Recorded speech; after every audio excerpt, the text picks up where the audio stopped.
I do have a question from Joseph. If you can go ahead and unmute yourself, please identify your media and go ahead and ask your question. Thank you. Yes, Joseph, can hear you loud and clear. Ni hao. Thank you, Joseph. Yeah, I've definitely faced racism because of the way I look, and it has been a big problem. People target me because of my turban, the color of my skin.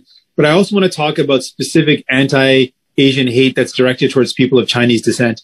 This pandemic has directly targeted people of Asian descent in terms of hate crimes. We've seen many people. My riding is in Burnaby, and I've got a large population of people of Chinese descent, whether from Hong Kong, mainland China, or from Taiwan, and even people from Korea and other communities. They're being targeted. They're being attacked.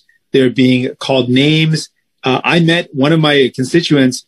Her mom used to go for walks in the neighborhood regularly. Her daughter said, please, mom, don't go for walks in the neighborhood. It's not safe for you, because people are being attacked.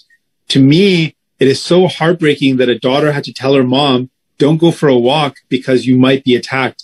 It is very serious. So our policy is we have to fight back against this anti-Asian hate, specifically against the Chinese community. We need to stop it, because hate is very much like a fire. Once it takes hold, it'll spread and it'll attack other people based on where they're from, their language.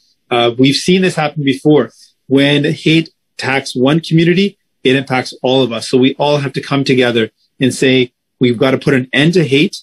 No one should be targeted. And one of the ways we can do this, there's a lot of misinformation that's spread online and social media, which blames people, blames a community, blames it on a certain community or a certain group of people. And that misinformation on social media is used to radicalize or incite violence against a community. I've seen that with the Chinese community, that messages online are being used to target Chinese people of Chinese descent, and it is wrong. So we're against it, and we're going to stand up against hate. All of us should do this together, because we are all in this together.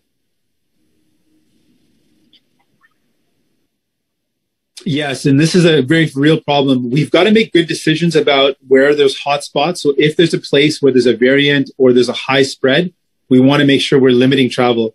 But we also know that whenever that happens, we see an uptake of racism against those people. So when anytime there is a travel ban on a certain region, then people start to imagine that anyone from that region is bad all of a sudden.